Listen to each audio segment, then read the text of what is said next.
na palestra da noite. Que assim seja.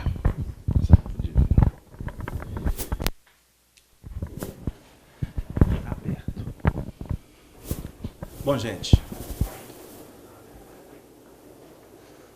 boa noite para todos. Que Jesus nos abençoe. Boa noite, Divino. Boa noite a todos os amigos que já estão aqui no chat. Já temos um grupo muito interessante, todos se apresentando para participar ativamente. Muito bem. Bom, gente, alguém vindo à casa a primeira vez? Vocês se sintam acolhidos, sejam bem-vindos.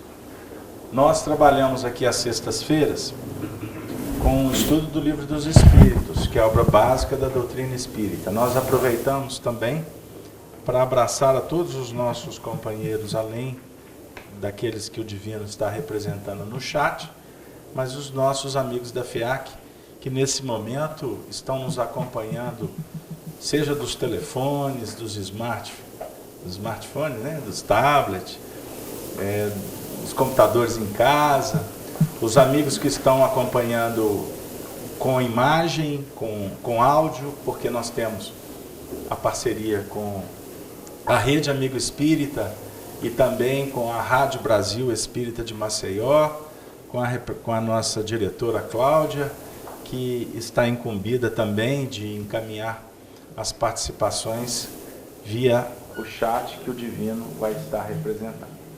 Então, que possamos, conforme foi dito na prece, termos uma noite produtiva, eficiente para o nosso aprendizado espiritual. Então, conforme eu iniciei, para quem não me conhece, temos pessoas novas na casa. Meu nome é Carlos Alberto. Nós estamos aqui na FEAC, aqui no São Gabriel, a instituição que foi fundada no dia 1º de abril do ano de 2008. Não é isso, Jean? 2008. Então, desde 2008 nós estamos aqui na FEAC. O estudo do Livro dos Espíritos se iniciou logo na primeira semana, mas nós já realizávamos esse trabalho no Grupo Verne, aqui de Belo Horizonte, e o que efetivamente garante um período aí que está caminhando para 22 anos de estudo nas sextas-feiras, ininterruptamente, em cima do Livro dos Espíritos. Você está dizendo que o som está alto? Isso. Não, está baixo. Pessoal do chat não está ouvindo. Por favor, avisa o Marco Aurélio para ele aumentar o som para nós do meu microfone. Então, gente, sem delongas, estamos trabalhando com um livro dos Espíritos, na segunda parte da obra, no primeiro capítulo, no tópico Forma e Ubiquidade dos Espíritos. Na última semana nós trabalhamos a questão 88. Eu vou reler a 88, 88A, a 89 e a 89A. São questões pequenas. E aí a gente vai trabalhando dentro de um contexto de todas elas. Vamos lá. Kardec formulou assim os espíritos. Os espíritos têm uma forma determinada, limitada e constante? Resposta. Aos vossos olhos, não. Aos nossos, sim. O espírito é, se quiserdes, uma chama, um clarão ou uma centelha etérea. Aí vem uma subpergunta, 88A. Essa chama ou centelha tem cor? Resposta. Para vós, ela varia do escuro ao brilho do rubi, conforme o espírito seja mais ou menos puro. Um comentário de Kardec. Representam-se comumente os gênios com uma chama ou estrela na fronte. É uma alegoria que lembra a natureza essencial dos espíritos. Colocam-na no alto da cabeça, porque aí está a sede da inteligência, ou a sede da inteligência, desculpe. Aí vem a pergunta 89A. 89, aliás. Os espíritos gastam algum tempo para percorrer o espaço? Sim, mas com a rapidez do pensamento. E por fim, 89A. O pensamento não é a própria alma que se transporta? Resposta. Quando o pensamento está em alguma parte, a alma também aí está. Pois é a alma que pensa. O pensamento é um atributo. O pensamento é um atributo. Agora que vamos começar a conversar. Na última semana, nós exploramos bastante a questão 88. Os espíritos têm uma forma determinada, limitada e constante? A espiritualidade respondeu que aos vossos olhos não tem essa forma determinada. Mas aos olhos nossos, quer dizer, entre os próprios espíritos, possuem sim. Aí eles dão uma ideia. O espírito é como se fosse uma chama. Um clarão. Ou uma centelha etérea. Quando a gente trabalha um texto, um livro, uma história, precisamos verificar quando que essa história foi escrita, o livro foi editado em qual período, para a gente fazer uma contextualização do que a gente está lendo. Quando que o Livro dos Espíritos foi publicado? Eu repito aqui, há 21 anos. Decoraram? 18 de abril de 1857. Como que Allan Kardec e os espíritos poderiam traduzir esse texto sem os recursos que nós temos hoje com a tecnologia? Os efeitos. Hoje nós discutimos o assunto espiritual com o auxílio de muitas dimensões. Não é essa a discussão? Não se fala mais em 3 dimensões. Largura, profundidade, altura. Hoje se discute assuntos que vão para a 4ª, para a 5ª, para a enésima dimensão. Vocês se recordam que na última semana nós trouxemos um texto, estão lembrados? E que a autora, inclusive, tratou o perispírito, que é o corpo espiritual, que eu vou entrar um pouco mais nele de novo, como um corpo multidimensional. Quer dizer, o corpo espiritual, que é o modelador do corpo físico. Olha que interessante. Ele que modela. Ele que dá forma. No seguinte sentido: o corpo espiritual não pensa. O que dá forma é o pensamento.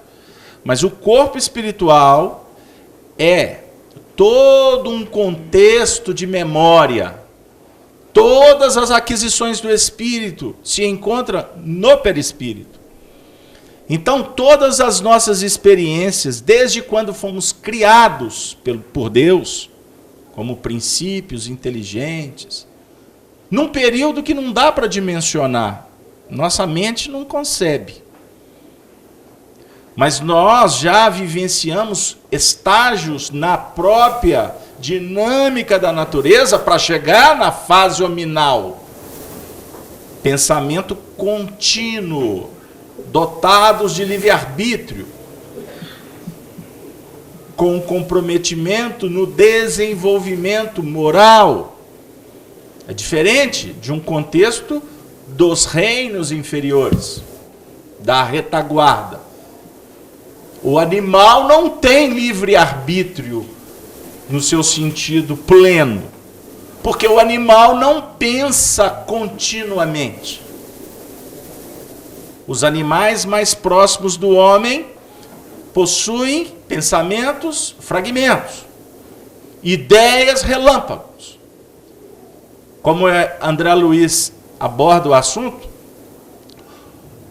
o impulso da evolução do animal se perpassa o campo da curiosidade. Olha que interessante, curiosidade. E a partir daí vai potencializando os processos do psiquismo para chegar na condição de raciocinar, de deduzir, de imaginar, de elaborar em faixas extraordinárias do pensamento humano. Então, o corpo espiritual é aquele corpo de manifestação do espírito, aqui tratado como alma, mas é o espírito. Esse corpo espiritual foi sendo construído com o tempo. E hoje, quando reencarnamos, é o corpo espiritual que ajusta e contribui de uma forma extraordinária na modelação do corpo físico. Então, quando uma mulher é gestada, ou melhor, quando ela é fertilizada e entra no processo da gestação, não é a mulher que gesta o filho. Ficou triste? Não é a mulher. A mulher oferece as condições necessárias, a natureza, para que o espírito se desenvolva. É o psiquismo. Pede ele para fechar aquela porta ali para mim. É o espírito reencarnante que vai modelar o seu corpinho a partir dos recursos que ele recebe dos pais. Ficou claro aí? Não vou entrar no mérito. É o psiquismo dele. Tá? Mas deixa as mamães continuar achando que são elas. Não tem problema. Mas se pegaram lá, isso é extraordinário para a gente. Por que nós estamos falando tudo isso? Porque quando nós perpassamos a senda da reencarnação e chegamos no estágio da desencarnação, que é um processo natural, doutrina espírita, nós discutimos a desencarnação como um fenômeno natural da vida. Morte do corpo, deslindamento, despertamento, desvinculação do espírito. Então não tem problema nenhum morrer não, tá, gente? Tecnicamente, espiritualmente, não tem problema nenhum. O problema em morrer, para a gente falar na lata, linguagem popular, o problema de morrer, ele está vinculado... Até deu pleonasmo, vai dar. Deixa eu ajustar antes da hora. O problema do morrer está na ordem direta da nossa vinculação na carne. O que eu quero dizer com isso? O nível de apego que se tem com os projetos da Terra. Espírito que já está em outra faixa, vai desencarnar. Quando? Não, quando só o pai. Mas não tem problema, eu estou preparado. Recebe aquela notícia como se tivesse... Como nós que somos convidados para um evento. Ai, mesmo, eu vou desencarnar. Hein? É tranquilo. Nossa, Casa Aberta, muda de assunto, porque eu não concebo ficar longe dela. Sofrimento. E quando fecha a gaveta, baixou para 7 palmos abaixo, jogou a terrinha, aí vem aquelas flores, joga a flor em cima. Aí todo mundo chora. Aí que vai ver a onça beber água. Né, seu Muto? Este é o pensamento do materialista. Mesmo nós que ainda até temos a ousadia de dizer que somos seguidores de Jesus, que somos imortalistas, que somos espiritualistas. Jesus, como referencial da nossa evolução, é aquele que anuncia a vida, ele não anuncia a morte. A morte de Jesus, ela é um símbolo para a gente entender como é que é o processo do desenvolvimento. Mas depois da crucificação, existe a ressurreição. A ressurreição é o maior prêmio, é a maior glória para qualquer viajor que está nessa senda aqui da Terra. Por isso é que a espiritualidade, Emmanuel, para ser fiel, Emmanuel narrou para Chico Xavier uma história muito bonita. E ele afirmou categoricamente que lá no mundo espiritual, os espíritos que estão em faixa superior já sabem que Jesus determinou que o corpo físico dele fosse desmaterializado. Desagregação molecular. Do pó voltou a ser pó. Para que ninguém ficasse preso no corpo dele, porque ele veio falar do espírito. Entenderam? Ele veio propor para nós um entendimento para além do que a gente acha que é real. Porque o mundo material não é real. Ele é ilusório. O mundo da Terra, ele é apenas, vamos dizer assim, um mundo que nós nos integralizamos, que nós vamos realizar atividades, mas que vai chegar um tempo que esse mundo não vai ser descartável. Passou. Então a gente vê o movimento dos homens brigando, querendo obter poder, não é? Tirando oportunidades, buscando privilégios, tirando oportunidades, matando, deixando se matarem, ou se matando. E amanhã a gente vai chegar numa condição de falar assim, pura perda de tempo. Que pena que nós não ouvimos a lição do mestre que diz assim, o meu reino não é desse mundo. Quem procura Jesus na terra, ou melhor, quem procura César na terra, sofre com César na terra. Jesus se aproxima para dizer, desvincule-se de César. Abra mão de Roma, porque todo o império cai. Todas as nossas crenças nessa ordenação humana, amanhã ela vai ser substituída por uma certeza da realidade espiritual, sem filosofia. Os espíritos, quando desencarnam, chegam no mundo espiritual e vão se manifestarem. Eles vão continuar tendo as suas vidas. Trabalhos, atividades. E como que os espíritos se percebem? Como que eles se enxergam?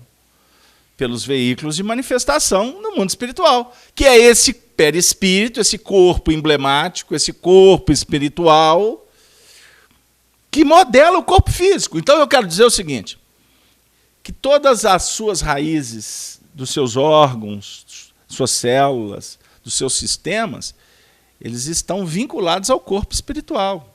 O corpo espiritual e o corpo físico estão unidos por feixes energéticos, imperceptíveis aos homens. Mas são feixes vibracionais, energéticos. É luz. A gente identifica a energia também como luz, não é? Dependendo da condensação dela, ou das expressões dela, para ser mais exato. Então, os espíritos, quando nos visitam, espíritos de envergadura maior, eles não observam a nossa desenvoltura com uma visão que fica vinculada a essa matéria. A capacidade deles é de entender a nossa dinâmica energética. Captou? Ah, Casalberto, eu quando fico, de vez em quando, eu fico lembrando do meu amado, né? Porque ela é viúva. Eu fico lembrando do meu amado, aí quando tem aniversário de casamento, eu até me enfeito para ele. Já escutaram isso? Eu já escutei histórias dele. Então eu queria dizer o seguinte, pode continuar se enfeitando, mas na hora que o seu amado viúvo, o seu amado marido, né, vier te visitar, ele vai te ver com outros olhos. Pegaram lá o que eu quero dizer? Só para fazer uma brincadeira com vocês. Então não fica muito preso nas coisas da terra, não, porque elas são realmente muito enganosas. E a gente, quando nós estamos na desenvoltura da juventude, a gente acredita, a nossa percepção ela é toda voltada para o estético. Os anos vão se passando, você vai percebendo que... Muitas vezes até você tem que se render pela idade que está visitando, né? Porque as coisas vão ficando flácidas, vão caindo, não é assim? Por mais que lute com a estética, né? Sobe para cá, ajeita para lá, mas vai cair do mesmo jeito. Aí chega num ponto e você, quer saber de uma coisa? Eu já estou naquela idade, não vou me preocupar mais. Aí se rende ao tempo, né? E o tempo, como dizem alguns filósofos da população aí, né? Que falam assim, graças a Deus o tempo é inclemente para todo mundo. Aí fazem questão de mostrar, né, a foto dos famosos. Está ficando velho igual eu, olha lá.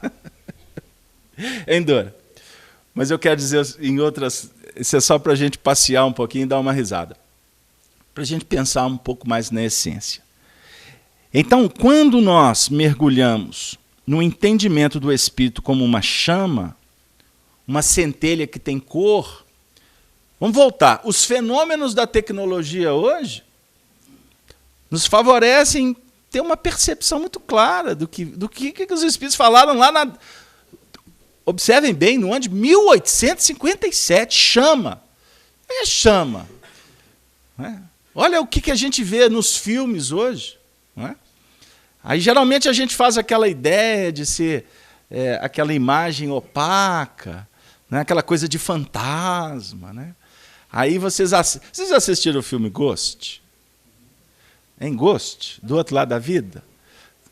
Hein? Eu acho que todo mundo, o elenco todo daquele filme já deve ter virado Ghost. Hein? A Demi Moore também. Hein? O Patrick Swayze, eu sei que já. Mas é porque é um filme tão antigo.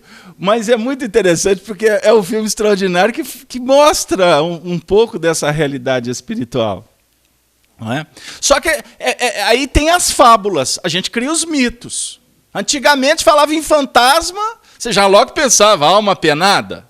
Fantasma você já associava com assombração, não é? Aquelas casas antigas. Qual criança não escutou histórias, não é?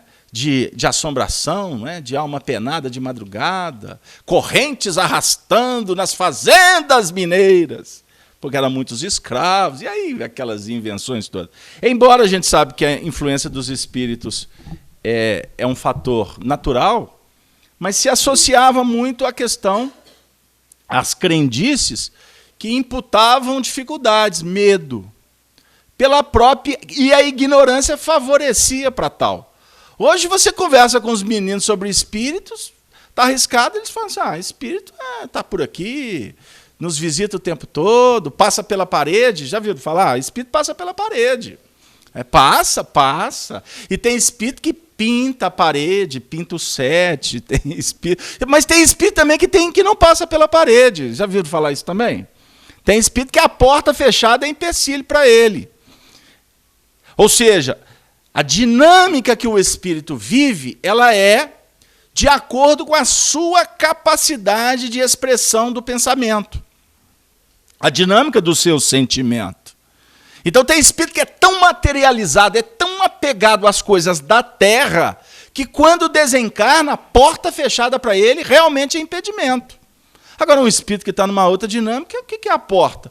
A porta é um nível de matéria que está materializada, solidificada para os homens, mas para os espíritos, eles estão em outra frequência, eles estão em outra dimensão. Pegaram lá? Então, do mesmo jeito que os espíritos superiores conseguem registrar o nosso campo energético, espíritos inferiores vão olhar para você do jeito que você se expressa mesmo, com esse corpinho de carne, porque eles estão ainda vinculados à carne. Pegaram? Tem espírito que desencarna e acompanha o próprio velório. Assiste o enterro. O povo está todo chorando lá. E por que eles estão chorando? Não, porque você morreu. Não, não morri. Ele chega perto do lado dos filhos. Meu filho, eu estou aqui. E o filho está lá, beijando não é, o corpinho do papai, que está mais gelado do que carne em frigorífico. E está lá beijando o papai. E o papai está aqui do lado de cá. Meu filho, eu estou aqui. Eu estou falando isso de uma forma até cômica, para a gente quebrar um pouco, porque senão daqui a pouco está todo mundo chorando, e se puder, veste de preto. Não é? Porque vai lembrar daqueles que partiram, vão lembrar daquelas cenas terríveis que a gente viveu nos velórios. Meu Deus! Isso é ignorância. Nós podemos já trabalhar numa outra linha de entendimento, inclusive para preparar a própria desencarnação. Própria desencarnação. Certa feita eu estava em casa, estava preparando uma palestra, Dora, e eu ia falar sobre desencarnação. E aí eu, lendo um texto, etc. e tal, aí eis que do nada surgiu uma entidade espiritual. E eu assustei, né? Lógico, eu estava em casa, sozinho, sozinho. Aí surgiu o espírito, aí eu olhei, assustei. Aí, não se assuste, Carlos Alberto. Ele falou assim, entendi, é espírito. Ok, seja bem-vindo. Porque ele falou para mim não me assustar, eu senti a vibração dele, que era um espírito bondoso. Porque é espírito que tem uns que gostam de assustar mesmo. Não é? Tem uns que, olha, terrorizam, fazem assim coisas do arco da velha. Mas esse virou para mim e falou assim, olha, eu queria te... Eu sei, tive a informação que você está preparando um tema, e você vai falar sobre desencarnação. Até então eu não sabia quem era. Eu gostaria de te pedir que você falasse desse tema com muita alegria. Aí eu, pois não, fala de Jesus, fala das oportunidades, fala da luz que é a vida, que a vida propõe. Porque é extremamente consolador, como consolador foi para mim. Porque eu assisti a muitas palestras que você fez. Aí já comecei a me interessar mais, né? E aí? Não, eu assistia muitas palestras que você fazia, lá do Livro dos Espíritos. É mesmo? É. Aí ele falou do tempo, me situou no processo. Aí, à medida em que ele foi falando, foi criando uma ambiência psíquica que favoreceu e a memória contribuiu, e eu lembrei dele. Ele foi um companheiro que frequentou a nossa casa, lá no bairro União, há muito tempo. Participava, fazia perguntas, ele era empolgado. E aí ele me disse como foi importante para mim, como me ajudou no momento em que eu me deparei com a grande realidade, que eu não esperava, porque ela bateu na minha porta de uma forma inesperada. E aquelas reflexões, aqueles estudos me ajudaram bastante a trabalhar na minha aceitação. Porque a chegada no mundo espiritual, como eu disse, ela é desafiadora, porque nós vamos ter que lidar com a desvinculação. Nós vamos ter que lidar, portanto, com uma nova adaptação a uma nova realidade. Então, se o espírito que se prepara para passar por esse processo, é lógico que vai ser muito mais fácil.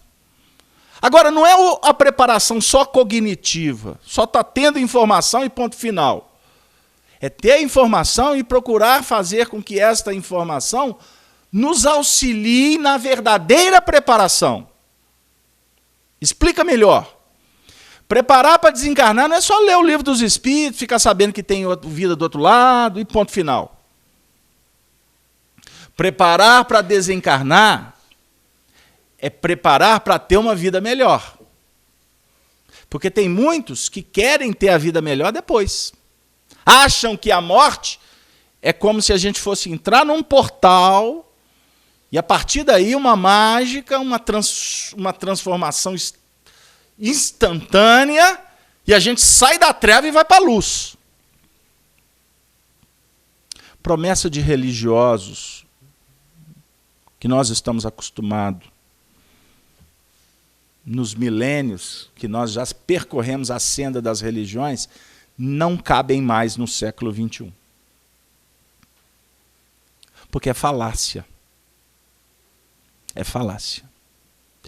O reino de Deus, ou o mundo espiritual, Jesus diz para nós que ele não vinha pelas aparências.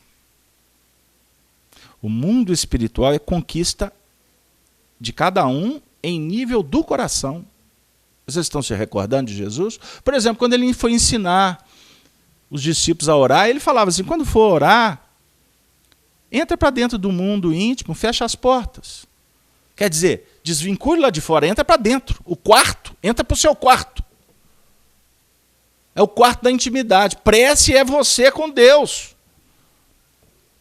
E a prece mais extraordinária que o Espírito pode fazer é da ação do dia a dia. Mas a gente quer trocar os pés pelas mãos. Se não for do meu jeito, eu quebro tudo. Eu xingo, eu esperneio. É assim que é no dia a dia. Aí chega no centro espírita e fica santo. Eu costumo até fazer palestra. Dirigente, médium. Quer dizer, nós estamos movimentando dentro de um contexto espírita, convivendo com os espíritos, porque aqui, por mais que possa não ter clarividentes, mas nós temos aqui médiuns que estão percebendo espíritos. Por que que uns podem e outros não? Os que podem ver os espíritos não são privilegiados, são espíritos que possuem uma oportunidade para aprender a olhar. A gente fica admirado com o que a gente vê por aí, né? Aí quando aparece um médium famoso é um negócio maravilhoso. O que aparece de gente para incensar e ver se tira alguma coisa, como se os médiuns tivessem as informações, todas as informações, soubessem de tudo. Vamos com calma. Médium tem a oportunidade de ver, para ele aprender a ver. Porque não é simples ver espíritos. E, aliás, tem gente querendo se candidatar a ser clarividente, achando que só vai ver luz. Nós vamos ver de acordo com a faixa operacional que nós vibramos.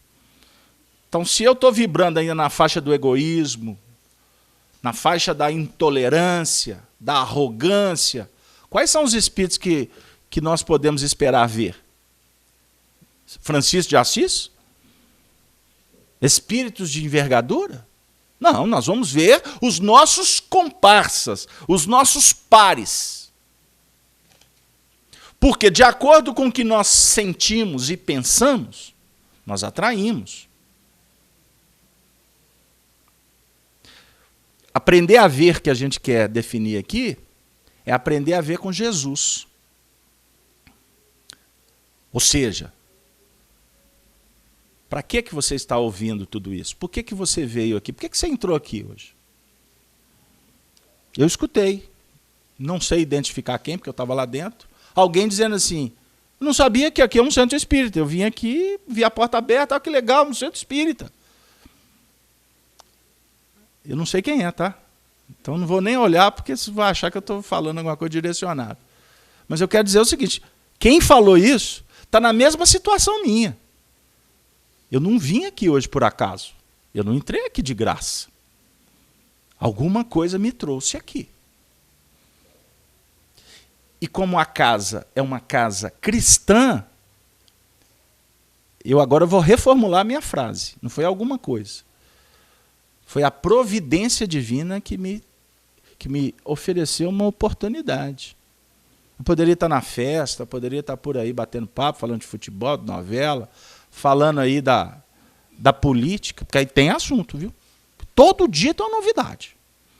E eu fico até preocupado, porque diz que a água está escasseando, não sei como é que vai lavar tanto jato. Porque vai precisar de água. Vai precisar de água, não vai? Aí a gente tem todo dia tem uma novidade para falar de política. Só muda os nomes, tá? Embora tem uns que são os mesmos. E eles não pegam eles de jeito nenhum. Né? Mas tem uma grande cúpula aí que vai só revezando. Hoje é esse, hoje é aquele. Aí a gente tem novidade. A gente tem novidade. Mas por que eu vim aqui hoje? Eu vim aqui hoje. Eu estou falando de imortalidade. Será que tem alguém aqui vivendo algum processo com alguém doente em casa? Será que eu posso começar a visualizar que eu posso estar sendo preparado para amanhã ser instrumento para ajudar alguém que vai desencarnar? Pode falar para eles deixar aberto agora, porque agora fechou o tempo. Ou será que, quem sabe serei eu? Eu vou falar eu, tá, Rodrigo? Imagina se eu falasse, quem sabe é você, Rodrigo, um menino novo desse. Menino novo, Minas é assim. Não tem menino velho, tem? Se bem que tem. Como tem muito velho menino.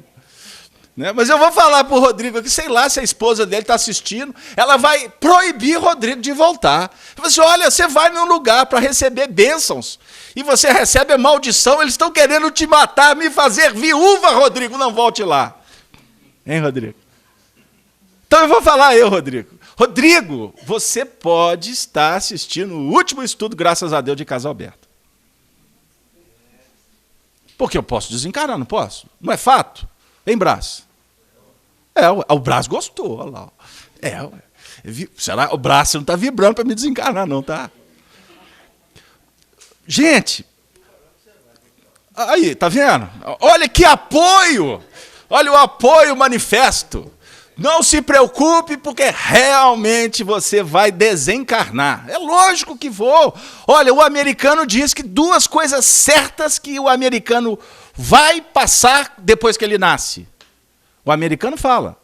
Ele vai pagar imposto e vai morrer. São 2 coisas inevitáveis para o americano. Então nós vamos desencarnar. Agora, sem brincadeira.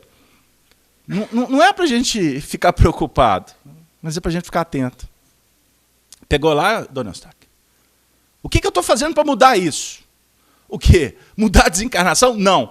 Para mudar o estado de ânimo, a minha realidade emocional hoje, que a minha mudança vai favorecer pós a minha desencarnação. Não é favorecer para me desencarnar, não, tá, gente? Vocês podem ficar tranquilos, mas pós a minha desencarnação.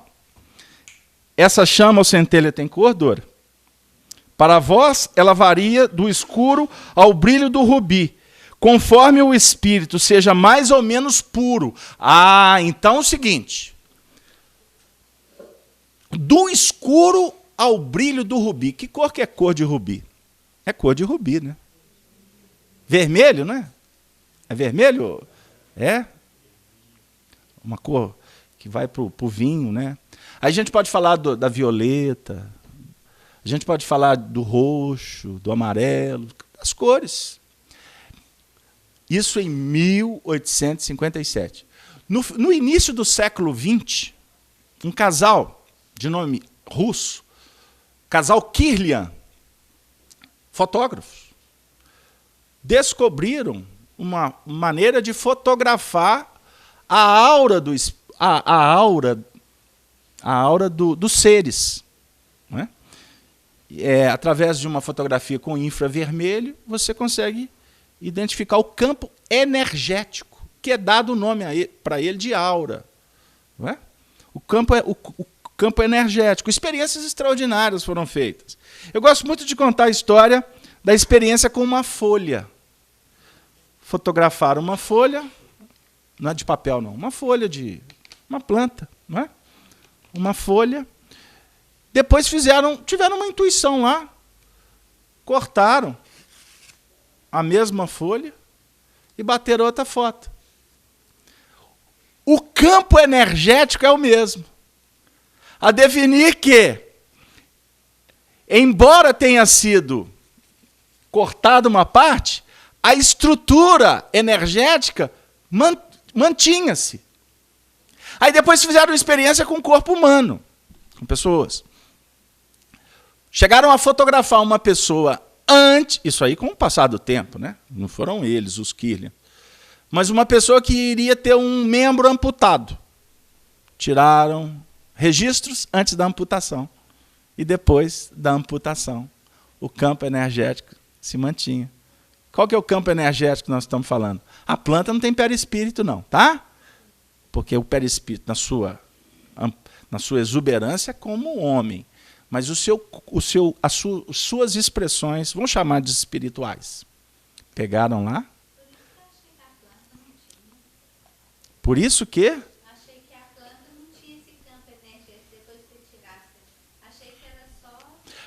o que caracteriza o seguinte, que existe um psiquismo nos reinos inferiores. Se você fizer essa fotografia de uma formiga com perninha ou sem perninha, ela vai, sem a perninha, manter a perninha.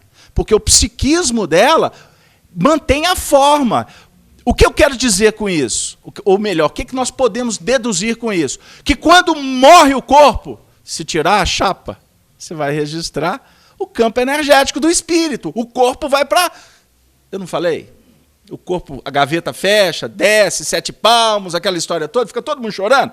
Mas, de uma forma muito simplória, o campo energético é o veículo de manifestação da mente que se mantém viva no plano espiritual. Então, quando o espírito volta, por exemplo, para comunicar com aqueles que ficam na Terra, ele volta com o seu campo energético, porque ele não tem mais corpo físico. Só que aí o que acontece? Uma pessoa normal, no seu sentido de lidar apenas com o tato, o paladar, a audição, a visão, os 5 sentidos, você não vai identificar um espírito, porque ele está numa faixa diferenciada. O médium detecta, por quê? Ele tem um 6º sentido, vamos chamar assim. E esse 6º sentido é que registra a expressão energética do espírito. Qual é a expressão energética do espírito? Nós estamos falando só do corpo dele ou nós podemos também agora começar a falar sobre pensamento, sentimentos? Então, quando existem espíritos que se aproximam de uma pessoa que não é médium, na acepção da palavra, nós podemos registrá-los, sem sombra de dúvida, de várias maneiras. Mas a nossa mente ainda, pelo desconhecimento e por não desenvolvermos essa habilidade, a gente percebe, aciona a memória, muitas vezes se recorda de fulano e beltrano, mas fecha por aí, não dá continuidade, não tem prosseguimento, contato, exatamente pela nossa descrença, ignorância e falta de habilidade em lidar com os espíritos. Entenderam o que eu quero dizer?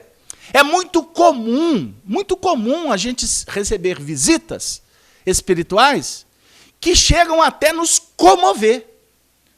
Meu Deus, não sei por que eu já acordei lembrando de mamãe. E fica com a mamãe na memória o dia inteiro. E está lá a mamãe. E ela assim, onde que mamãe está? Aí vai lá no cemitério. Vou lá orar para a mamãe. E a mamãe está lá sentadinha, vai gastar ônibus à toa. Mamãe está lá do lado dela. Ela vai comprar vela, vai gastar. Se bem que dá emprego para o povo que vende vela, né? Isso tem um lado positivo, né? É importante, ela vai se esforçar. E chega no Parque da Colina, o túmulo é lá no alto. Ela vai fazer aquela caminhada, não faz caminhada dentro de casa, pelo menos no cemitério. Então tem um lado positivo. Pegou lá... Casalberto, isso é desrespeitoso que você está falando, que tem pessoas que vão lá na fé. E se alguém te perguntar se deve ir, e a pessoa tem a fé em ir, diga para ela ir mesmo. Você vai tirar dela a oportunidade? Ela precisa de ver o lápide, o túmulo. Ela precisa daquele ambiente para ela se recordar de um monte de coisa, para fazer a conexão. Pegaram lá? Como que nós ainda somos infantis e materialistas até para lidar com os espíritos? Divino, nós temos alguma participação no chat? Você levantou o dedo aquela hora, me perdoe. Sim, mas infelizmente a tecnologia está brincando conosco. A internet saiu do ar tem uns 10 minutos. Estamos tentando resgatar aqui. Okay. Tem uma pergunta da Elizabeth. Por que o trabalho com companheiros viciados, o trabalhador espírita tem que se preparar? Sabemos que espíritos encarnados estão ligados. Todo trabalho que envolve o atendimento a qualquer setor, qualquer terapeuta, qualquer profissional, qualquer lidador com qualquer área humana, nós precisamos de nos preparar. Preparar com a boa vontade, com o desejo de fazer o bem, com a preparação no sentido de podermos oferecer informações. Como é que eu posso chegar aqui recebendo um público tendo uma responsabilidade de pessoas que querem discutir um assunto sem me preparar para o assunto. E eu vou transcender. Como que eu vou formar um lar sem me preparar devidamente? Ou, melhor dizendo, sem manter um preparo constante para me poder prover esse lar com atitudes enobrecedoras, com uma dinâmica de vida que possa favorecer a todos que estão naquele lar? Isso é a graduação que nós podemos chamar para nós mesmos. Se queremos realmente evoluir de uma forma consciente. Porque evoluir, todo mundo está evoluindo. Até quem está tirando dinheiro do povo. Até quem está brincando de ser santo e só vai enchendo as contas na Suíça. Estão todos evoluídos. Até quem está jogando bomba lá na faixa de Gaza. Todo mundo está evoluindo. Mas a duras penas. Porque, de acordo com as nossas atitudes, nós vamos sofrer os impactos das nossas escolhas. Quem está procurando vibrar em faixas de engrandecimento, de moralização, de espiritualização, estará, com certeza, entrando em faixas superiores e a vida vai favorecer para que a cada busca você tenha respostas que venham favorecer uma vida melhor, mais qualificada. Aquela condição de ser premiado quando deita a cabeça no travesseiro e diz assim: Senhor, muito obrigado, que eu estou em paz. Porque bilhões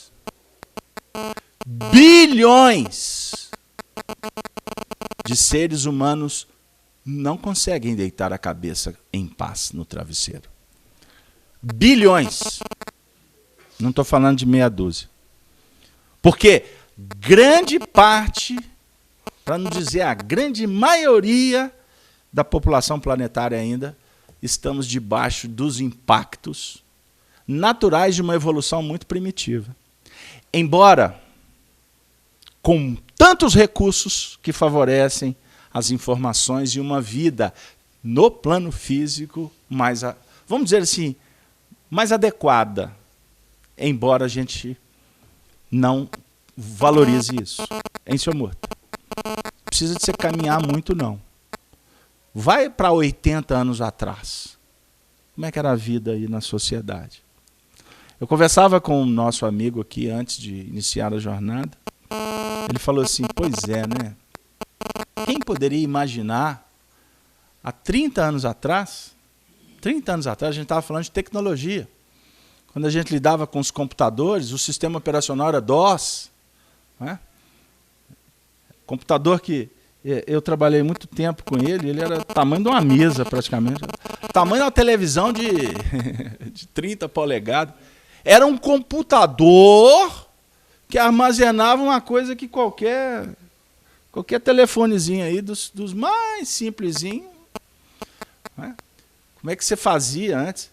Gente, eu tive o privilégio de fazer curso de datilografia. Vocês acreditam? Fiz curso de datilografia. Me tornei digitador e dava 2.000 toques por minuto. 2.000 toques por minuto. Hoje, nem esse emprego existe mais. Digitar o quê? Tem leitura ótica. Tá pronto. Imaginar a internet. Qualquer coisa que você precisa, qualquer informação, tá bom? Qualquer informação que a gente precisa, digita aqui, a internet te responde. O problema é que a maioria das pessoas estão satisfeitas com a internet. E se dizem conhecedoras. São informadas. Porque quem quiser estudar, não vai estudar na internet. Porque a internet não vai te dar os elementos que você precisa para estudar. Ela vai te dar informação. E ela foi criada para isso. Nós é que invertemos os valores, acomodamos. Nós é que temos dificuldade de entender e lidar com os recursos que são desenvolvidos. Pois é, então a Dora está olhando para mim ali, e quando a Dora olha, eu já sei que eu tenho que passar para frente. Porque a questão 89 diz assim: os espíritos gastam algum tempo para percorrer o espaço. Hein, Dora? Dora falou que eu não ia passar da questão 89. Eu já cheguei, Dora. Hoje eu vou vencer os meus limites. Os espíritos gastam algum tempo para percorrer o espaço? O que vocês acham? Eles gastam tempo. Só que é o tempo que pode ser associado à velocidade do pensamento. Eu estava falando, eu acabei desviando, e essa pergunta vai favorecer a gente voltar. Eu estava falando do médium que identifica o pensamento, a presença espiritual de entidades. Recordam? Aquele ponto que eu, há poucos minutos atrás. Mas eu quero dizer também o seguinte, para transcender. Todos nós temos percepções extrasensoriais, não é só médium. O médium é aquele que tem ela ostensivamente falando. Okay? Então todos nós podemos perceber espíritos. Mas ou podemos, ou temos uma dinâmica espiritual. Uma dinâmica espiritual. Quanto mais se investe para sensibilizar-se, mais aguçado se faz as percepções. Então, por exemplo, as atividades que exercemos na casa espírita favorecem a nossa sensibilidade. Porque antes de você ser espírita, você tinha a prática de fazer meditação, de ir para algum lugar e ficar ali horas refletindo, com a luz assim, semi-apagada, não é? Fazendo leituras que aguçassem a sensibilidade. Olha, na hora de dormir, fazer prece, sabendo que o espírito desvincula do corpo, e aí começa a viver realidades. Cada um de nós começa a prestar atenção nos sonhos. A reunião espírita favorece esse tipo de coisa. Porque o tempo todo nós estamos sendo convidados a refletir sobre as nossas experiências durante a noite.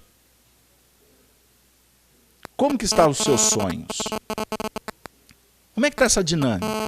Ah, Carlos Alberto, no meu caso aqui eu não sonho. Não... se eu sonho eu não sei, mas que eu não lembro, eu não lembro. Engraçado, Carlos Alberto, que eu tenho inveja da minha irmã. Eu falei assim, por quê? Outro dia uma me contou. Eu falei, por que você tem inveja da sua irmã, minha filha? Não pense assim. Não, mas eu tenho inveja porque, olha...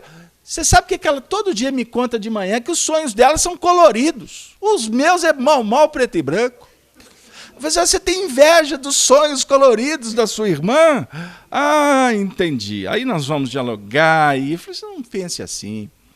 Porque não significa que ela tem sonhos coloridos, que os sonhos dela são mais sublimados do que o seu. O que importa é a essência. Mas eu quero fazer um desafio para vocês.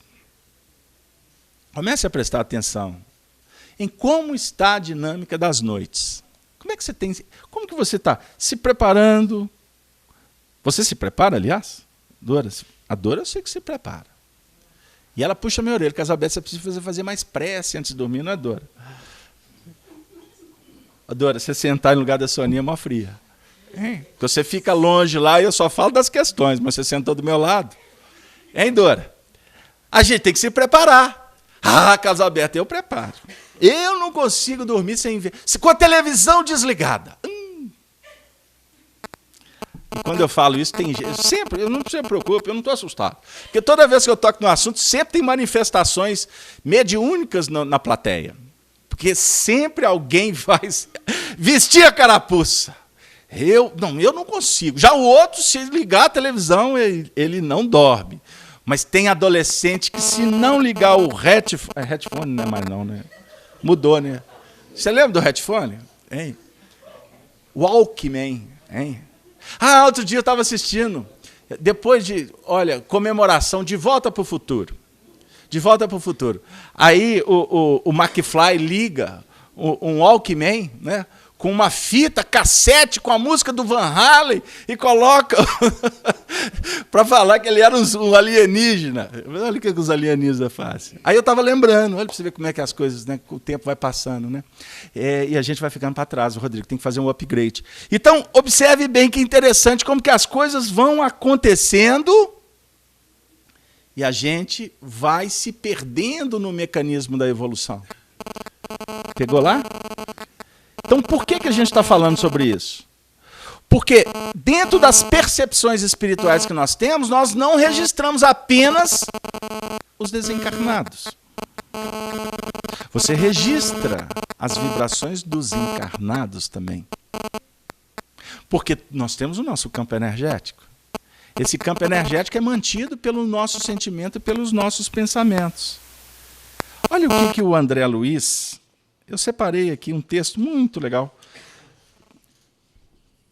Aulus, no livro Instruções Psicofônicas, organizado por Arnaldo Rocha, com as psicofonias de Chico Xavier. Numa lição intitulada Sentimento, de número 41, André Luiz diz assim: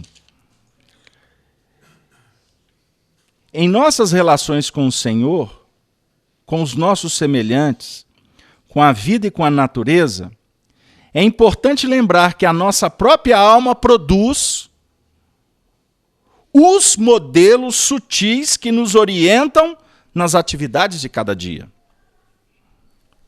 Eu vou ler esse texto todo. Tanto quanto a segurança de um edifício corresponde ao projeto a que se subordina, o êxito ou o fracasso em nossos menores empreendimentos correspondem à nossa atitude espiritual. Sabemos em fotografia que o clichê é a imagem negativa, obtida na câmara escura, no qual podemos extrair inumeráveis provas positivas.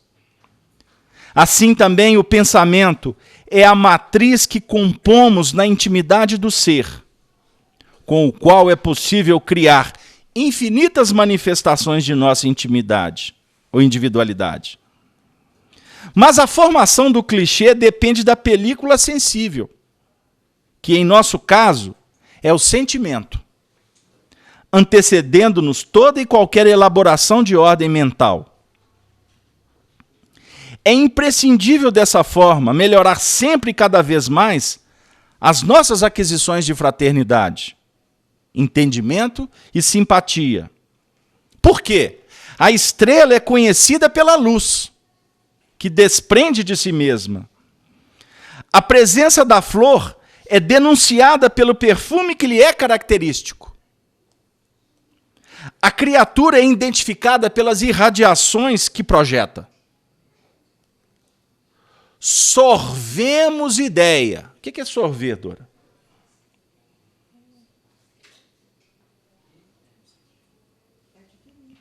Sorver.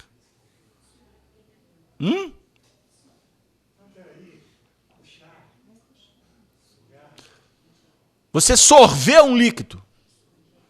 Você absorveu uma ideia. Você permitiu a assimilação. Ok?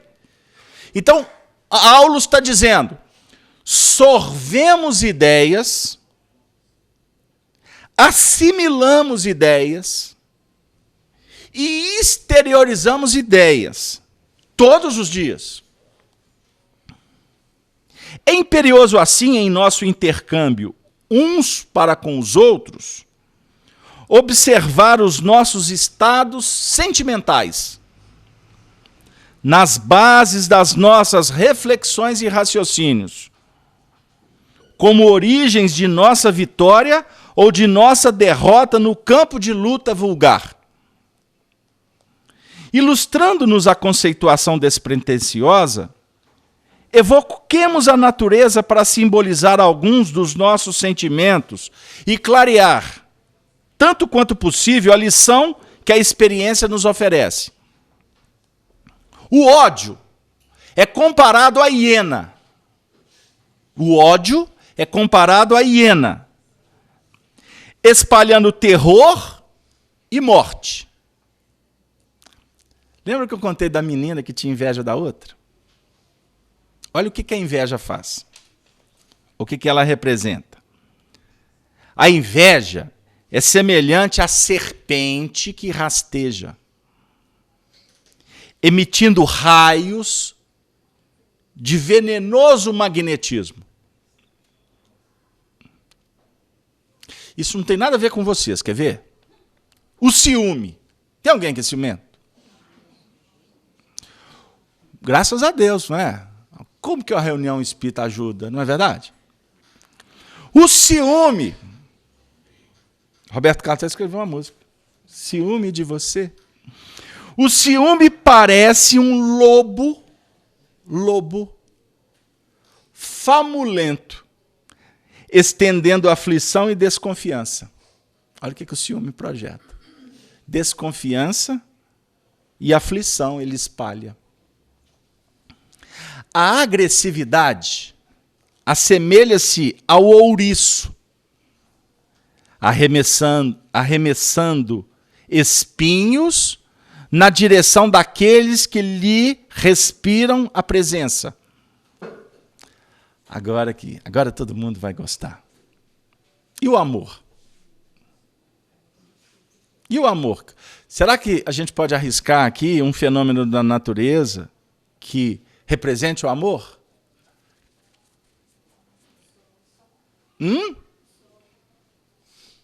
O que você falou? Por gentileza, agora os encarnados. O sol? Jesus. Você foi reprovada no Enem. O amor é comparável ao sol, que aquece e ilumina. A compreensão copia a fonte amiga. Você vai à fonte com sede.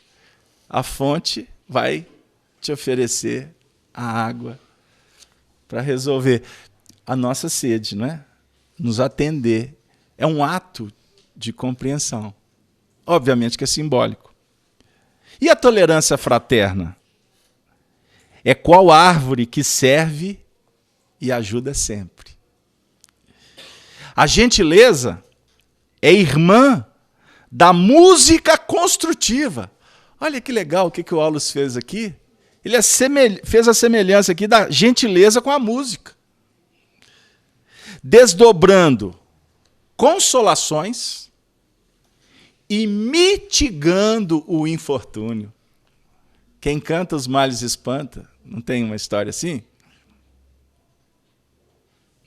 O sentimento elevado, o pensamento elevado, o sentimento elevado, gera o pensamento elevado.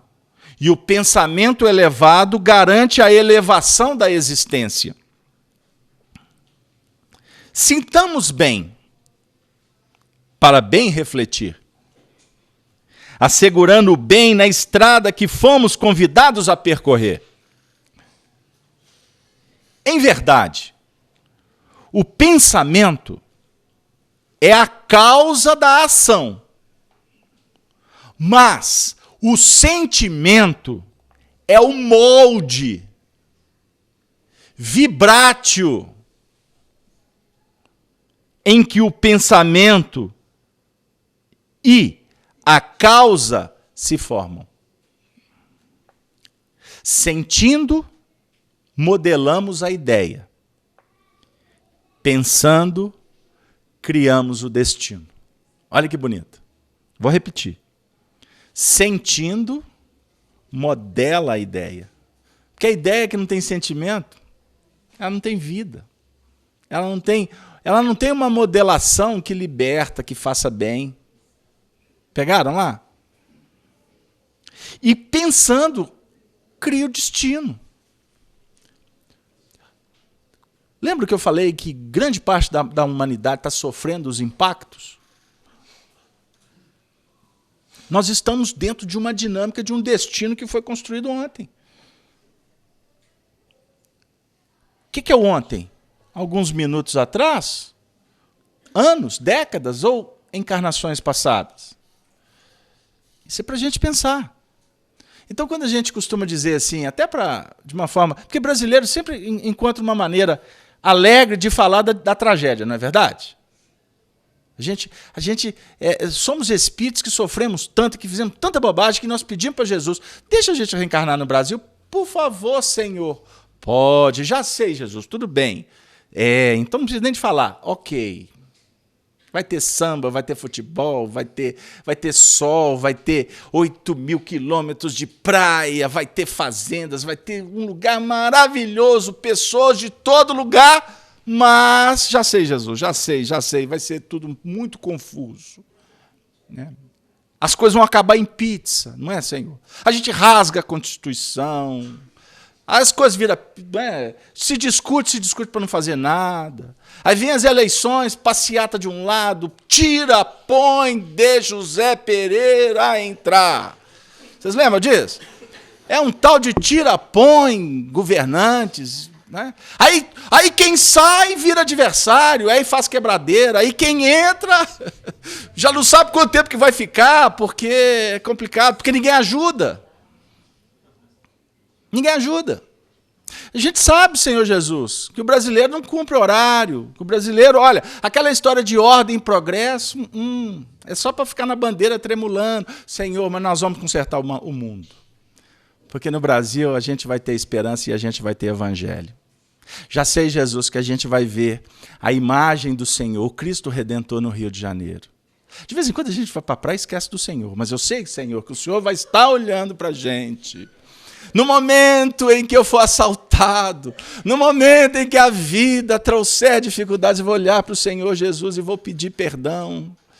E o Senhor vai me perdoar, porque o Senhor é amor pleno. O Senhor é o sol que aquece Jesus. Aí Jesus falou assim, pois é. E eu vou te dizer, meu filho, vinde a mim. Vinde a mim, vinde a mim, vinde a mim sempre, porque eu sou ressurreição e vida. Eu vim ao mundo não para falar de mim mesmo. Eu vim ao mundo para falar do Pai. Então não me chame de bom, porque eu não sou bom. Bom é o Pai. Eu estou aqui dentro de uma dinâmica de evolução. Eu sou irmão mais velho. Não precisam de ficar me adorando no seu sentido religioso, para fazer mercado, fazer pedidos e eu dar, e depois ter retribuição. Aí quem não dá vai para lá, o outro vem para cá, aí tem punição, tem inferno, tem céu. O tira-põe, deixa o Zé Pereira entrar, guerreiros com guerreiros, fazem zigue, zigue, zá. É cantiga de um mundo primitivo. Nós estamos dentro de um contexto aqui de elaboração inteligente. Nós estamos em busca de uma elaboração mental. Nós precisamos de construir o nosso mundo real, o nosso mundo espiritual, o mundo que é o mundo para a eternidade. Então, para que eu possa discutir um assunto de eternidade, eu preciso de viver como tal. Aí a gente brinca, a gente sorri, a gente busca força, porque nós somos espíritos sofridos. O brasileiro é sofrido, é um povo sofrido. No dizer do poeta parnasiano Olavo Bilac, fundador da Academia de Letras, ele afirma na poesia extraordinária que essa nação, o Brasil, foi construída, foi erigida sobre o sofrimento de 3 raças extremamente sofridas. Os indígenas, os negros, os degredados. Foi assim que nasceu o país. E essas raças representam exatamente esse povo nosso que estamos aqui agora estudando o Evangelho e falando de imortalidade. Porque se você estivesse lá na Alemanha, se você estivesse vivendo lá nos Estados Unidos, lá na Argentina, possivelmente você não teria toda essa condição de, inclusive, de estar numa casa espírita sem nenhuma preocupação com o mundo lá de fora, porque nós estamos aqui realmente focados num assunto que nos interessa. Nós estamos aqui tentando refletir por que sentindo, nós modelamos uma ideia. Qual é o tipo de sentimento que vige na tônica da minha realidade? São sentimentos bons ou são sentimentos que me aprisionam? Então, se o meu sentimento é um sentimento focado no egoísmo, eu estou modelando as minhas ideias egoicamente. Tudo tem que girar a meu bel prazer. E assim agindo, eu vou criar um destino, uma destinação. Eu estou, quando envolvido no egoísmo, na arrogância, na prepotência, eu estou lidando com forças porque eu estou manipulando essas forças. Pegou lá? Você é o responsável. Então, se você for desencarnar amanhã, essa desencarnação é responsabilidade sua. Que os espíritos autorizam ou não. Autorizam ou não. Mas a responsabilidade é sua. Se você está aqui hoje, nessa reunião, a responsabilidade é sua. Se você é casado, se você não é casado, se você tem filhos, não interessa se você tem emprego, não tem emprego, se você está feliz, se você está triste. Todo esse painel é de responsabilidade une exclusivamente do espírito, da individualidade, desse ser imortal que caminhamos ao longo da própria eternidade. Em razão disso, puxa aí, Dora. Em razão disso, não, desculpe, eu tenho que mais um parágrafo aqui para fechar.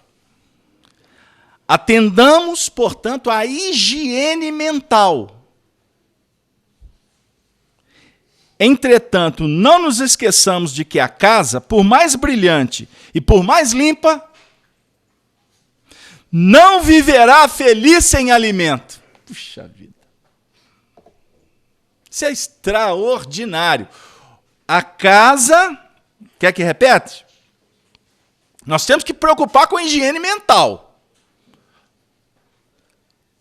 Essa higiene que nós estamos discutindo aqui é higienizar qual casa? A casa mental. Para ela ficar brilhante, para ela ficar bonita, limpa. Mas essa casa não será feliz se não tiver alimento. Meu Deus. E a bondade é que se transforma no alimento das almas. Pegaram lá? Bondade é alimento. Amor não é alimento? Jesus não disse... Olha que extraordinário o Evangelho à luz da doutrina espírita. Jesus diz, eu sou o pão da vida. Pão, pão. O pão a representar o alimento básico. Alimento básico. O Chico costumava comentar esse trecho dizendo, Jesus não disse que ele era o sanduíche. O Chico era muito engraçado. Porque o sanduíche, quem faz, somos nós. Ele fala que é o pão. Na década de 70, quando o homem era bonito, as mulheres falavam que ele era um pão. Hein? O povo antigo sabe do que eu estou falando, né? Porque nós somos idosos. Hein? Pão. Ele é um pão. Tinha uns pão duro. Tinha uns pão velho. Mas é só para brincar com vocês. O sanduíche é por conta da sofisticação. Porque nós precisamos do básico. Pegou, Gerson? Básico. Por isso que a ideia aqui é do alimento como pão. Nós vamos chegar na condição... Eu falava... Olha, o Marco Aurélio. Marco Aurélio é espírito, viu, gente? Ele só fica cuidando lá dentro. Ele é um espírito. Mas eu conversava com o Marco Aurélio, sábios, Marcos Aurélios. Eu conversava com o Marco Aurélio e a gente estava... E não sei por que ele citou o nome do criador da Apple, o Steve Jobs.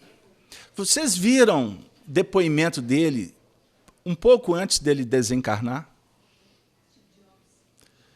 Um homem que se tornou a maior riqueza, né? Uma das maiores riquezas do mundo. Depoimento, ele desencarnou com câncer, não foi?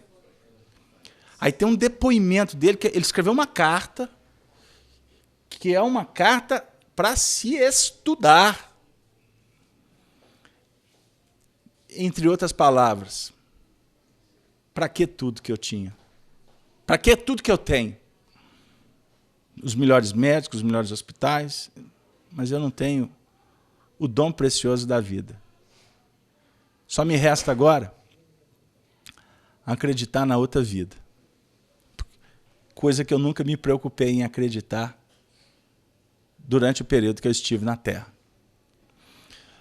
Eu tenho aqui alguns companheiros que já, nessa encarnação, já estão em idades mais avançadas. Eu vou pegar o símbolo para nós, que é o seu Murta. Senhor Murta, o senhor está fazendo 90 anos, não é? Já fiz 91, estou caminhando para 92. Pegaram lá? Pegaram lá? Já fiz 91, estou caminhando para 92. O senhor Murta vai respaldar o que eu estou dizendo. Nossa desenvoltura espiritual ainda, em faixas primitivas, muitas vezes só favorece para que nós realmente reflitamos com profundidade sobre a realidade espiritual quando os decênios passaram, não é verdade? Porque muitas vezes, durante a vida, a gente não para pensar nisso. Ah, mas não dá tempo. Eu tive que cuidar da família, eu tive que fazer isso. Tá certo. A gente sabe que existem encarnações que são missionárias. A gente fica admirado com os grandes vultos. E eu sou uma pessoa que eu assumo uma responsabilidade muito complexa. E as farpas que eu recebo, vocês não têm noção. Porque eu sempre me refiro ao Chico Xavier. Primeiro, digo, alma de minha alma. Espírito que eu tenho profundas ligações espirituais. De amor verdadeiro. De respeito profundo. E o meu compromisso com ele, inclusive, me obriga a falar muitas coisas que tem muita gente que não quer ouvir. Uma idolatria insana em torno dele. Porque nós precisamos de mitos. Nós precisamos de salvador da pátria. Em todos os setores da humanidade, nós sempre precisamos de alguém que vai resolver os problemas. Mas uma coisa que o Chico nos mostrou é que é possível você passar uma vida inteira com todos os desafios, mas tendo sempre os olhos voltados para as estrelas. Prestando atenção na gerência que é do alto. Então nós precisamos de entender a importância de sermos humildes. Aí eu vou voltar na bandeira do Brasil, porque essa casa foi fundada por espíritos vinculados à história de Minas Gerais. A bandeira do Brasil tem o disco de ordem e progresso. Se não nos preocuparmos com a ordem, não se discute progresso. Então você passa muitas vezes uma vida inteira, talvez até preparando só na base da ordem. Que o progresso vai vir depois. Pegou lá? A ideia aqui é de higienizar a mente, higienizar o espírito. Qualificar? Sim. Não tenhamos dúvida. Nós precisamos de aprender a pensar melhor. João Batista é um espírito presente nessa casa. O precursor. João Batista perdeu a cabeça por excesso da verdade que ele apregoava. Mas João Batista sempre disse que é necessário nos curvarmos ao noivo. Ele, João Batista, era amigo do noivo. Os teólogos, os exegetas, compreendendo os textos, apresentam Jesus como o grande noivo da humanidade. Então nós precisamos de ficar próximos do noivo. Por que o noivo? Porque o noivo é aquele que vem para, naquele contexto antigo, ele vinha e fazia um acerto com o pai para que houvesse um casamento. Lá no contexto da antiguidade, certo? Então ele assumia uma responsabilidade, tirava a dama daquele mundo para que ela se tornasse a sua companheira. Jesus vem como um irmão mais velho dizer para a humanidade, num grande consórcio, vinde a mim, porque vós sofreis. Sofreis porque tergiversamos na ignorância. Por isso somos fanáticos, rebeldes, intolerantes. Principalmente com aquilo que nos favorece a nos furtar do sacrifício. Chegou lá. Porque se a gente puder, a gente abandona. A gente chuta o barco, o balde, não é assim? Chuta o balde fácil. A ideia, meu amigo, é compreendermos qual é essa grande proposta de renovação espiritual. Então João Batista propõe o quê?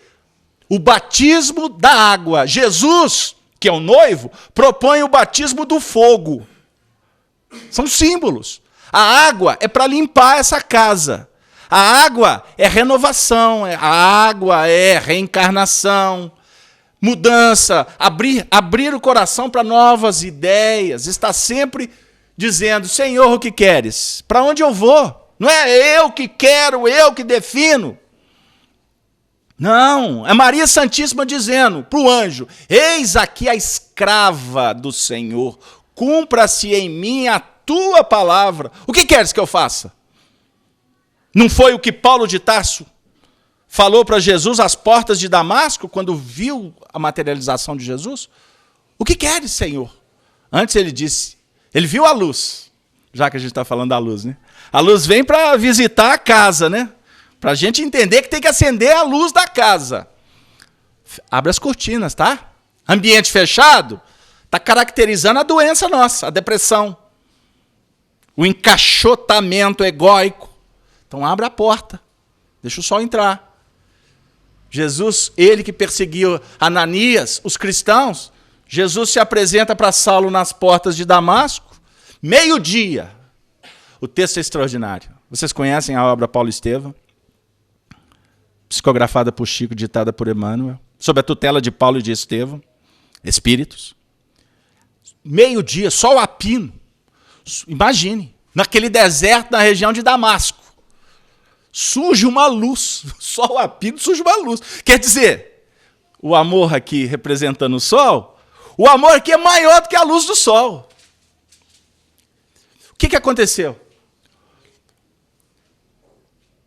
Saulo cai do cavalo. Ele vê a luz. Ele ficou inebriado com aquela cena. De joelho, a intensidade, a irradiação da luz comoveu ele de tal forma que ele, de joelho, perguntou, quem sois? Aí a voz responde, eu sou Jesus. Aí ele diz, Saulo, Saulo, Saulo, por que me persegues? Aí ele usa uma frase, Jesus, que é extraordinária para nós. Não recalcitres contra o aguilhão. Você sabe o que é aguilhão? Ferro usado para levar os animais. Né? Se o animal desviar, o aguilhão fere o animal. Aqui o aguilhão está te dizendo assim, é para lá. Você está querendo brigar contra. Você está querendo se rebelar contra a vida. E foi tão intenso, extraordinário aquele momento, que ele diz para o Senhor, Senhor, o que queres que eu faça? Nesse momento o Senhor diz, meu amigo, ilumina a sua casa, mas coloca pão dentro dela. Porque se não colocar pão, você vai morrer de fome. Você pode ter um palácio. Não foi o que nós estávamos nos referindo? Com aqueles que estão focados nas coisas materiais. Quanto mais, quer mais. Vai ficando maluco, vai ficando cego, surdo. E vai se tornando cada vez mais famigerado por dentro. Mendigo. E vai criando pústulas, feridas espirituais. Ele não está vendo. Mas ele está criando pústulas. Ele vai criando tanta dificuldade que daqui a pouco vai ter que reencarnar. Aliás, vai desencarnar, vai passar por dificuldade do mundo espiritual, depois vai reencarnar. Com todas as anomalias possíveis. Com todas as disfunções que nós mesmos escolhemos para nós. O que quando nós deparamos com a dor aqui, muitas vezes ela é desesperadora. Porque a dor, ela simboliza para nós aquele aguilhão que está dizendo, não adianta fugir. Enfrenta. Pensas que tem a força, que é poderoso, uma hora, meu amigo, tudo vai pro ralo. Basta um estalar de dedo da providência divina. Um desencarna numa família é o suficiente para desagregar todo o núcleo. Não é assim que a gente vê na prática? Um diagnóstico sela, fecha. Uma escolha, uma briga é suficiente para atrapalhar a reencarnação de tantas pessoas. Quando a gente vê os jornais, os pais desesperados procurando filhos, que foram raptados, sumiram. Imagine o que é isso, meu amigo. Imagine a insanidade daquele companheiro, um empresário, parece que mineiro, no Rio de Janeiro, entrou em derrocada financeira, se for esta a história, que eu estou contando como nós lemos na mídia, viu que não tinha solução, o que ele fez?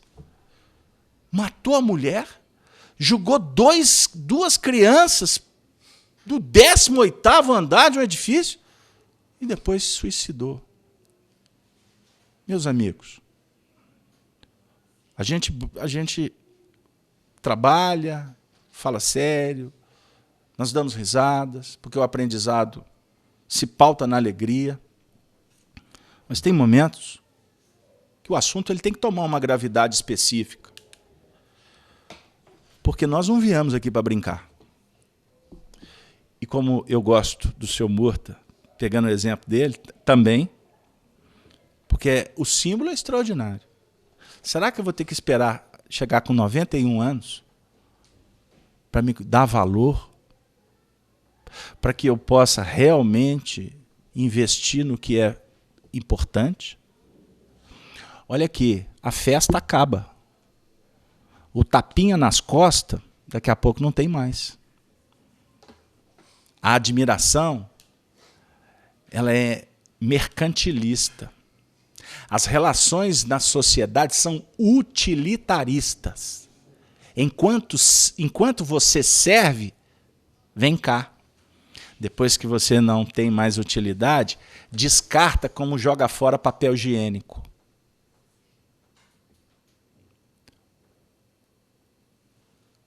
Amanhã seremos nós com Deus. E Ele vai dizer: o que fizestes do tesouro que depositei em vossas mãos? Nós vamos ter que responder. Não é no sentido que Deus vai nos punir, mas chega um momento que é inevitável, seja aqui ou mais além, seja agora ou depois, nós vamos nos deparar com a obra que foi erigida por cada um. E essa obra, eu vou repetir, ela é individual e intransferível. Você pode passar uma encarnação inteira do lado de uma alma que você ama e que ela te ama profundamente. Mas na hora do testemunho é você com a sua consciência. Seremos nós com Deus. E Deus sempre conosco dizendo: ide, meu filho, ide. Porque a vida é extraordinariamente bela quando a gente aprende a vivê-la. Quando a gente aprende a selecionar, qualificar. Quando a gente pode deitar a cabeça no travesseiro e falar assim: puxa vida, valeu. Suei, sofri, mas eu fui com ele até o último momento. Eu sei que hoje ele está no mundo espiritual e, por certo, ele sabe que eu dei a minha vida por ele. Isso é extraordinário. Como é triste alguém despedir de outro no túmulo, pensando assim: puxa vida, pisei na bola. É triste. Nós encerramos a reunião dizendo: semanalmente nós temos uma atividade mediúnica na casa. Reunião de intercâmbio espiritual. Qual o objetivo dessas reuniões? Terapêuticas. Nós comunicamos com os espíritos enfermos. A gente não brinca de espiritismo, ficamos conversando com os espíritos, o que não interessa. A busca é lidar com espíritos sérios que têm muitos afazeres no mundo espiritual. O tempo deles é bem definido. Nessas reuniões, a tônica é trabalhar o consolo. Porque o desespero para a alma que desperta no mundo espiritual, olhando para trás e verificando que deixou um rastro de complicações, é alguma coisa para enlouquecer qualquer um, não é, minha filha? Então, aproveitemos o tempo. Você tem internet, você tem um monte de coisa, mas eu sou de uma época, e eu tenho certeza que essa época não vai passar. Que um dos maiores amigos que o indivíduo pode ter na vida se chama o livro.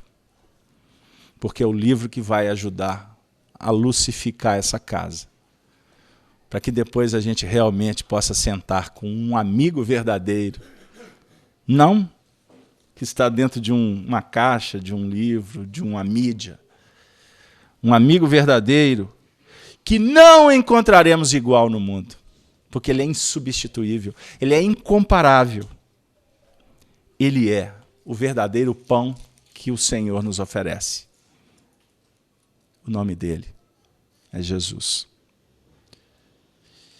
E eu encerro a reunião com a vênia da nossa amiga Dora, com uma prece de Emmanuel, intitulada Divino Amigo Vem. Senhor,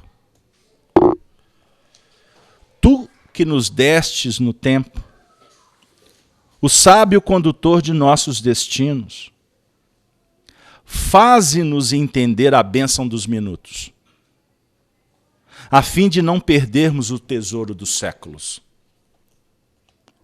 Porque o tempo, Senhor, guardando-nos a alma, nos braços das horas incessantes, embora nos amadureça o entendimento, não nos ergue da terra ao encontro de Ti. Por ele, temos a hora do berço e a hora do túmulo, a hora de semear e a hora de colher, a hora de rir e a hora de chorar.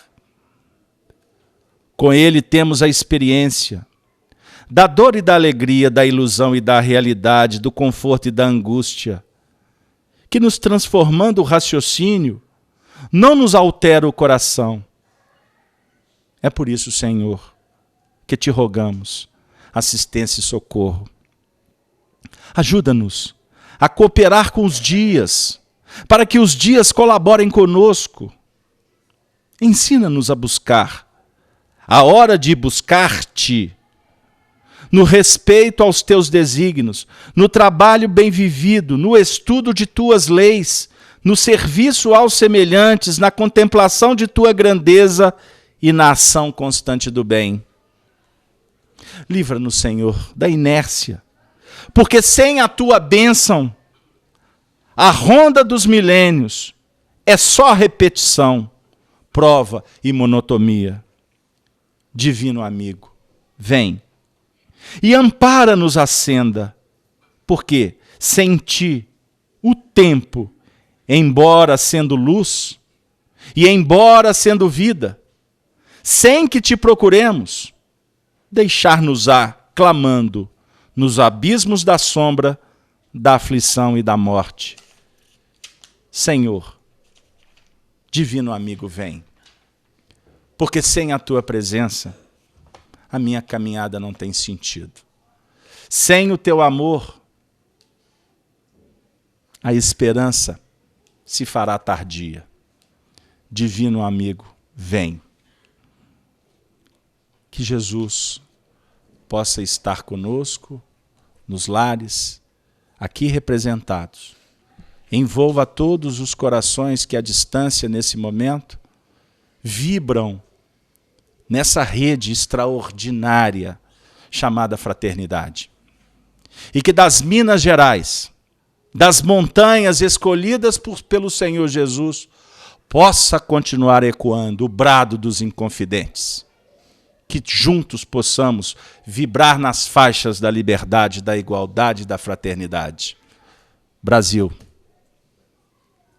Brasil de nossos corações. Libertemo-nos para a vitória do Evangelho. Muito obrigado a todos.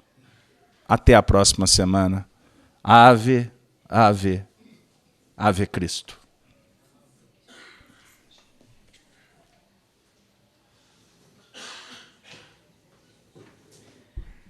Com as vibrações dessa prece,